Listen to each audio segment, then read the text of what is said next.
Sa loob ng isang tanyag na ospital sa Maynila, may doktor na tinitingala ng lahat, mabait, matalino, at mapagkakatiwalaan. Pero sa likod ng kanyang ngiti, may itinatagong sikreto, isang lihim na nagkakahalaga ng milyon at binabayaran ng buhay ng mga inosenteng pasyente. Ito ang kwento ng doktor na nagnakaw ng bato ng kanyang mga pasyente para sa salapi. Tahimik ang gabi sa lungsod ng Maynila.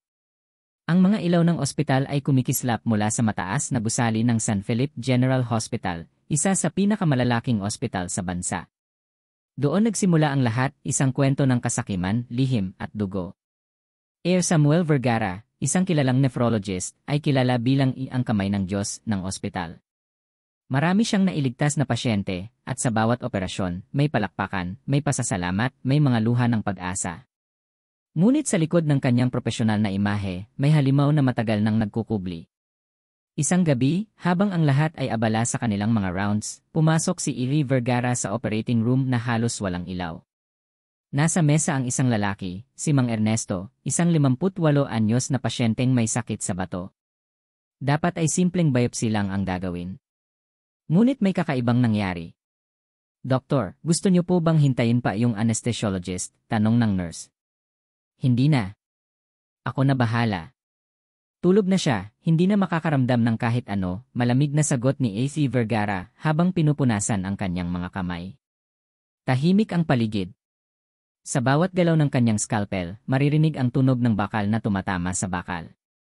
Pagkatapos ng ilang minuto, isang kakaibang kilos ang ginawa niya. Kumuha siya ng maliit na lalagyan, inilagay ang isang bagay sa loob, at itinago ito sa itim na bag sa ilalim ng mesa. "Doktor, ano po yon?" tanong ng nurse nanginginig. "Sample lang."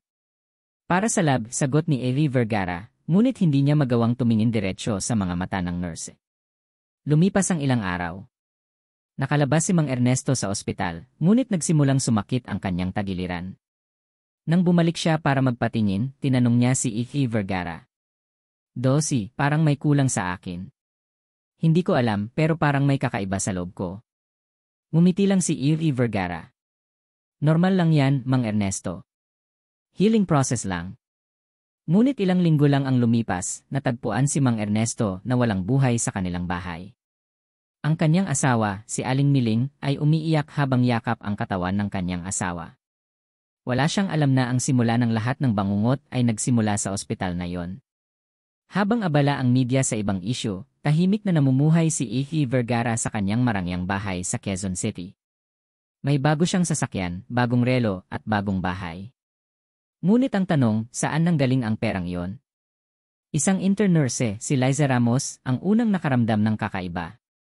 Habang nag-aayos siya ng mga medical record, napansin niyang maraming pasyente ang may parehong operasyon, kidney evaluation, pero karamihan sa kanila ay hindi alam kung ano ang nangyari pagkatapos. Sa kanyang pag-uusisa, lumapit siya sa kanyang kaibigang si Nurse Paulo. "Paulo, napansin mo ba tong mga record na to?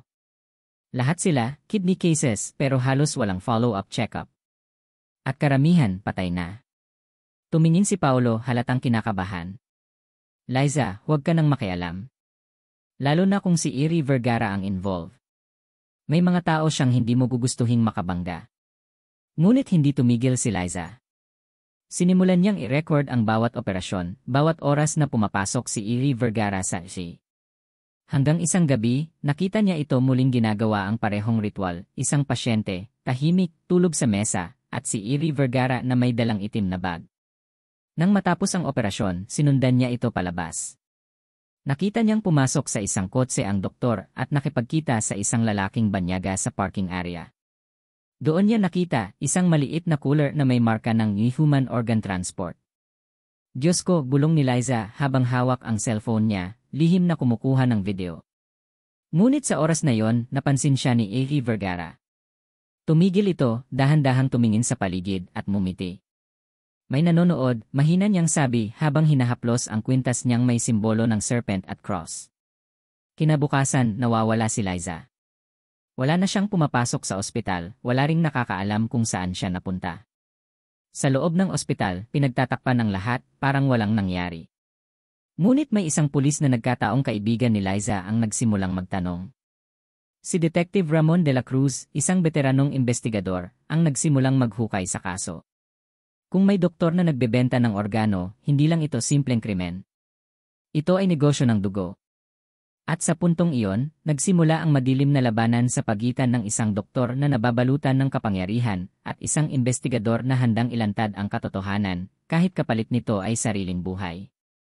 Umaga sa Maynila. Ang init ng araw ay bumabalot sa lungsod, ngunit sa loob ng San Felipe General Hospital, malamig ang hangin hindi dahil sa aircon, kundi dahil sa takot. Nawawala si Nurse Eliza Ramos sa loob ng 2 araw, at ang mga kasamahan niya ay tahimik lang, takot magsalita. Sa kabilang banda, si Detective Ramon de la Cruz ay abala sa pagbubukas ng kanyang bagong kaso. Isang tip ang natanggap niya mula sa isang anonymous number, hanapin mo ang mga pasyente ng E.V. Vergara. Hindi sila namatay sa sakit, may kumuha ng bato nila. Binasa ni de la Cruz ang mensahe habang umiinom ng kape. Kung totoo to, malalim tong kaso, sabi niya sa sarili. Tinawagan niya agad ang kanyang partner, si Essie Isamira Santos. Mira, maghanda ka. Pupunta tayo sa San Felipe Hospital. May nawawalang nurse at may amoy na hindi ko gusto. Pagdating nila sa ospital, sinalubong sila ng hospital director. Detective, alam kong marami kayong tanong, pero siguro misunderstanding lang ito. Si E.V. Vergara ay isang respetadong doktor dito. Ngumiti si De La Cruz malamig. Respetado. Pati si Jack the Ripper may respeto rin sa kanya noon. Habang nag-ikot sila, may isang utility worker na palihim na lumapit. Sir, may gusto po akong ipakita. Dinala niya sila sa basement ng ospital, isang lugar na bihirang pinupuntahan. May lumang operating room doon, sarado at tinatakan ng under maintenance. Pero nang buksan nila, tumambad ang amoy ng formalin at bulok na laman. Diyos ko, bulong ni Mira habang tinatakpan ang ilong. Sa loob, may mga bot ng formalin na may nakalagay na label, Sample A, Sample E, Human Kidney, Human Liver. Si De La Cruz ay tumingin sa paligid, at nakita niya ang isang itim na bag, parehong-pareho sa nakita ni Liza sa CC footage. Hindi lang ito simpleng operasyon, sabi niya. Ito ay human organ trade. Kinabukasan, bumalik si De La Cruz sa opisina para kausapin ang forensic team. Captain, tingnan mo tong mga specimen. Lahat ito may parehong UNA mark. Galing saan? Tanong ng forensic expert. Galing sa mga pasyenteng di na nakalabas ng ospital na to.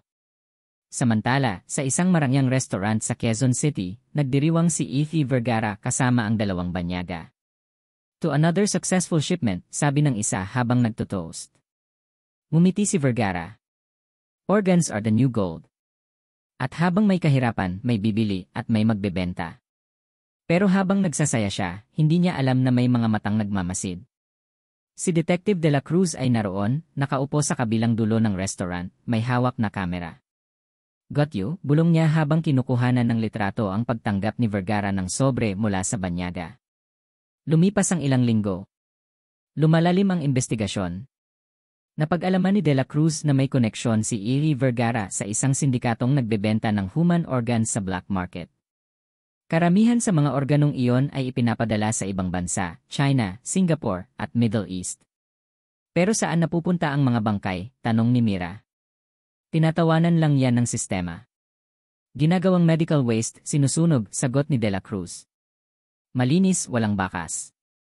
Isang gabi, habang sinusundan nila ang kotse ni E.V. Vergara, napunta ito sa isang lumang bodega sa labas ng lungsod.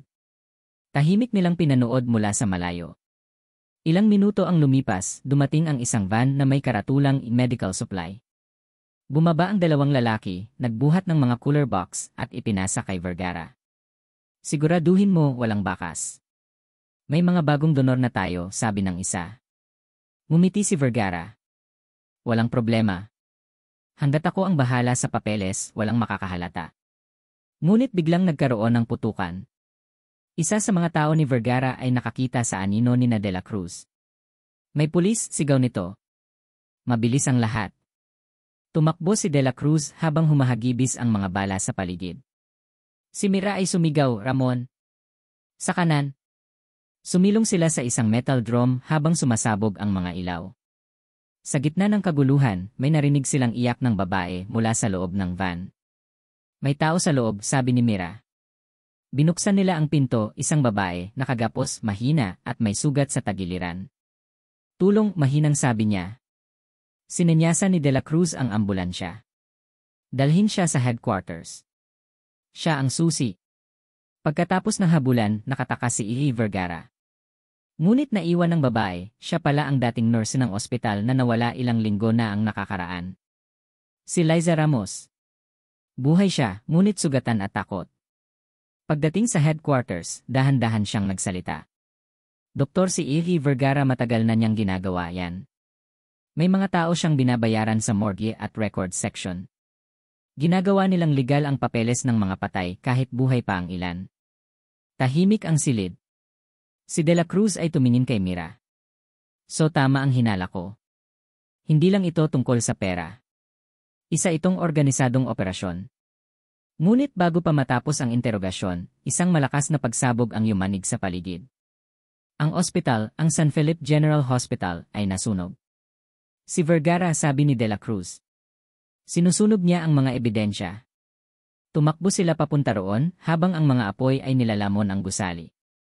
Sa gitna ng usok, may nakita si De La Cruz, isang lalaking nakatayo sa rooftop, nakatingin sa kanila mula sa dilim. Si E. Vergara. Nakangiti. Tahimik ang gabi sa paligid ng ospital. Sa labas, tanging ang mga ilaw ng mga poste ang nagbibigay liwanag sa madilim na daan. Ngunit sa loob ng silid ni E. Ramos, tila may bagyong paparating. Nakaupo siya sa kanyang lamesa, hawak ang isang sobre na galing sa hindi kilalang nagpadala. Binuksan niya ito at doon niya nakita ang mga larawan. Mga larawan niya mismo, habang nag-opera, habang tinatanggal ang bato ng isang pasyente, at habang inilalagay ito sa isang maliit na lalagyan. May kasamang sulat. Alam ko ang ginagawa mo, Doc. Kung ayaw mong malaman ng lahat, makipagkita ka bukas ng gabi sa lumang bodega sa may pier. Napakapit siya sa gilid ng mesa. Sino to? Paano niya nalaman, bulong niya sa sarili, habang nanginginig ang kanyang mga kamay. Kinaumagahan, dumating si Inspector De La Cruz sa ospital kasama ang ilang pulis. Lumapit siya sa nurse station. May report kami tungkol sa ilang nawawalang pasyente. Kailangan naming makausap ang inyong head surgeon. Agad siyang dinala kay E. Ramos. Magandang umaga, Doc. Ako si Inspector De La Cruz. May mga reklamo kaming natatanggap mula sa ilang pamilya. May mga pasyente raw na nawawala pagkatapos ng operasyon. Alam niyo ba ang tungkol dito? Ngumiti si E. Ramos, pilit na kalmado. Inspektor, baka nagkakamali lang ang mga pamilya. Minsan, lumilipat ng ibang ospital ang mga pasyente nang hindi nagpapaalam. Tinitigan siya ni De La Cruz, tila binabasa ang bawat galaw. Sana nga, Doc. Pero siguro, hindi masama kung makikita namin ang mga medical records ninyo. Routine lang ito. Tumango si Ramos, pero sa loob-loob niya, ramdam niya ang kaba. Nang umalis ang mga pulis, agad siyang pumunta sa basement ng ospital, isang lugar na halos walang pumupunta. Binuksan niya ang isang lumang pinto na may kalawang na bakal. Doon, may ilang freezer. Isa-isa niyang binuksan ang mga yon.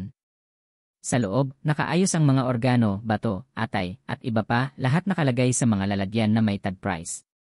Nilagyan niya ng kandado ang pinto at lumabas muli, nagmamadali. Sa labas ng ospital, may isang lalaki na nakamasid mula sa kotse, si Noel, isang dating nurse na dating kasabwat ni E. Ramos. Matagal na niyang gustong lumabas sa sindikato, pero natatakot siya. Ngayon, sa wakas, nagpasya siyang magtungo kay Inspector De La Cruz. Sir, ako po si Noel, may gusto akong sabihin tungkol sa nawawalang mga pasyente. Nagulat si De La Cruz. Sige, magsalita ka. Huminga ng malalim si Noel. Ang totoo po, matagal nang may operasyon sa ospital na to, si E. Ramos, siya ang ulo. Kinuha niya ang mga organo ng mga pasyente at ibinibenta niya sa mga pribadong kliyente sa ibang bansa. Ginagamit nila ang mga pasyente na walang kamag-anak o mahihirap. Wala nang nakakaalam pagkatapos ng operasyon. Tahimik ang silid. Ramdam ni De La Cruz ang bigat ng bawat salitang lumalabas sa bibig ng lalaki. May ebidensya ka ba? Tanong niya. Tumango si Noel. Meron po. Lahat ng record, tinago ko sa flash drive. Pero may panganib. Kapag nalaman ni E. Ramos, patay ako. Kinabukasan ng gabi, nagtungo si E. Ramos sa lumang bodega, gaya ng nakasaad sa sulat. Madilim ang paligid at ang tanging tunog ay ang hampas ng alon sa pier. Sa loob, may isang lalaking nakatalikod. Nasaan ka? Sigaw ni Ramos. Anong gusto mo? Unti-unting humarap ang lalaki, si Noel. Matagal na rin, Doc. Akala mo siguro tahimik akong tatakas. Pero hindi ko na kayang manahimik. Alam kong maraming buhay na ang nawala dahil sa'yo. Nagtaka si Ramos. Ikaw. Ikaw ang nagpadala ng sulat. Ngumiti si Noel, mapait. Hindi ako nag-iisa, Doc. May mga taong handang tapusin na tong kabaliwang ginagawa mo. Biglang narinig nila ang tunog ng sirena ng pulis. Dumating si Inspector de la Cruz at ang kanyang team, may dalang armas. Ramos! Isa kang pangunahing suspect sa iligal na bentahan ng organo. Sumuko ka na, sigaw ni de la Cruz. Ngunit imbes na sumuko, humugot si Ramos ng baril. Walang makakahuli sa akin. Pumutok ang baril. Tumakbo si Ramos palabas ng bodega habang habol ng mga pulis. Ang tunog ng mga yabag at putok ng baril ay umalingaw-ngaw sa dilim. Si Noel nanginginig na paupo sa sahig. Tapos na sana matapos na talaga ito. Habang tumatakbo si Ramos sa pier, nadulas siya at bumagsak sa tubig. Malakas ang agos at ilang sandali lang nawala na siya sa ilalim ng dagat. Ngunit alam ni Inspector de la Cruz hindi iyon ang katapusan. May pakiramdam siyang buhay pa si Ramos. At kung buhay nga siya, magbabalik siya. Makalipas ang 3 buwan, muling nagbalik sa normal ang operasyon ng ospital. Maraming staff ang tinanggal at pinalitan ng bagong pamunuan. Si Noel, na tumulong sa investigasyon, ay nasa Witness Protection Program na ngayon. Ngunit kahit ligtas siya sa paningin ng iba, gabi-gabi pa rin siyang ginugulo ng takot. Isang gabi, habang naglalakad siya pauwi mula sa maliit na tindahan, napansin niya ang isang kotse na sumusunod sa kanya. Huminto siya at lumingon pero walang bumaba. Pinilit niyang huwag magpanik at nagmadaling pumasok sa bahay. Pagdating sa loob, pinatay niya ang mga ilaw at dahan-dahang sumilip sa bintana. Nandoon pa rin ang kotse. Parehong kulay at modelong ginamit ni Ramos noon. Hindi imposible, mahina niyang sabi. Ngunit may kung anong pakiramdam na bumabalik, ang kaba, ang takot, at ang pakiramdam na may masamang mangyayari. Samantala, sa presinto, nakaupo si Inspector de la Cruz habang tinitingnan ang mga lumang case file. Hindi pa rin natagpuan ang katawan ni Ramos, sabi ng isa niyang kasama. Walang kahit anong baka sa dagat. Pero sigurado ako, buhay pa yon, sagot ni de la Cruz. Ang taong kasing tuso niya, hindi basta-basta lulubog ng walang plano. Kinuha niya ang mga bagong report mula sa Department of Health, may mga kaso ulit ng biglaang pagkawala ng mga pasyente sa ibang ospital. Parehong pattern. Parehong surgical marks. Hindi lang siya nagtago, bulong ni de la Cruz. Nagpatuloy siya. Kinabukasan, nakatanggap si Noel ng tawag mula sa hindi kilalang numero. Pagkabukas niya, isang pamilyar na boses ang narinig niya. Matagal na tayong di nagkikita, Noel. Nanginig ang kamay niya. Ramos? Hindi mo ako kayang itago sa mga pulis habang buhay. Huwag mong isipin na tapos na to. Bago pa siya makasagot, naputol ang linya. Nahulog ang cellphone mula sa kanyang kamay. Agad niyang tinawagan si Inspector de la Cruz. Sir! Buhay siya. Si Ramos. Tumawag siya sa akin. Tumayo agad si de la Cruz. Kalma lang, Noel. Sabihin mo sa akin lahat ng narinig mo. Habang nagsasalita si Noel, tahimik namang tinitingnan ni de la Cruz ang mapa ng lungsod. Kung gusto niyang takutin ka, ibig sabihin nandito lang siya. Hindi pa siya lumalayo. Sa kabilang banda, nasa loob ng isang bagong itinayong klinika si Ramos, sa ilalim ng ibang pangalan, Renato Silva. Malinis, moderno, at may magandang reputasyon ang klinika. Pero sa likod ng mga puting pader at mga sterilized rooms, nandoon pa rin ang sikreto niya. May mga pasyente na hindi na lumalabas ng buhay. Isang gabi, dumating ang isang babae sa klinika, si Liza, isang investigative journalist na nagsusulat tungkol sa mga iligal na operasyon ng organ trade sa bansa. Formal siyang lumapit kay Ramos. Doc, may ilang tanong lang po ako tungkol sa mga charity operations ninyo. Ngumiti si Ramos. Of course. Anything for transparency. Ngunit habang nagtatanong si Liza, napansin niya ang kakaibang tag sa ilang medical files, parehong code na nakita niya sa mga report ng dating ospital ni Ramos. Pag-alis niya, agad niyang tinawagan si Inspector de la Cruz. Sir, mukhang alam ko na kung saan nagtago ang doktor na hinahanap niyo. Kinabukasan, isang undercover operation ang inilunsad. Si De La Cruz, kasama ang 3 operatiba, ay pumasok sa klinika na kunwaring mga pasyente. Habang nililibot nila ang pasilidad, nakita nila ang isang saradong pinto na may keypad lock. Dito iyon, bulong ng isa. Pinilit nilang buksan ang pinto, at sa loob, nakita nila ang mga kagamitan, mga freezer, surgical tools, at mga organong nakaimbak sa mga lalagyan na may mga serial code. Parehong-pareho sa mga ebidensyang natagpuan noon sa ospital ni Ramos. Ngunit wala ang doktor. Wala siya rito, sabi ng isa sa mga pulis. Tumunog bigla ang intercom. Narinig nila ang boses ni Ramos, malamig at kalmado. Inspektor, akala mo ba mahuhuli mo ako ng ganun lang? Marami pa akong plano, at hindi ako titigil hanggat may demand sa katawan ng tao. Napalakas ang boses ni De La Cruz. Ramos! Suko ka na! Tapos na to. Ngumiti si Ramos sa KE monitor. Hindi pa, Inspektor. Hindi pa ito simula. Sa sandaling iyon, sumabog ang isang maliit na bomba sa kabilang bahagi ng klinika. Nagkaroon ng sunog at kaguluhan. Agad pinalabas ni De La Cruz ang kanyang mga tauhan, pero nakatakas si Ramos sakay ng isang itim na van. Habang naglalagablab ang klinika sa apoy, nakatingin si De La Cruz mula sa labas. Hanggat buhay yung hayop na yon, may mamamatay pa. Sa kabilang dulo ng lungsod, habang nagmamaneho si Ramos palayo, may hawak siyang bagong folder. Sa loob may pangalan at larawan, Noel Santos. Ngumiti siya. Babalikan kita. Lumipas ang 2 linggo matapos ang pagsabog sa klinika ni E. Ramos. Sa buong Quezon City, naging laman ng balita ang kaso ng organ butcher, ang doktor na nagnanakaw ng mga bato at iba pang lamang loob ng pasyente para ibenta sa black market. Pero sa kabila ng lahat, hindi pa rin siya nahuhuli. Maraming naniniwala na baka patay na siya, pero si Inspector De La Cruz ay hindi kumbinsido.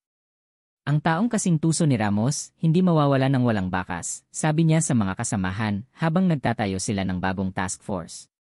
Kung saan may pera at pangangailangan, nandoon siya.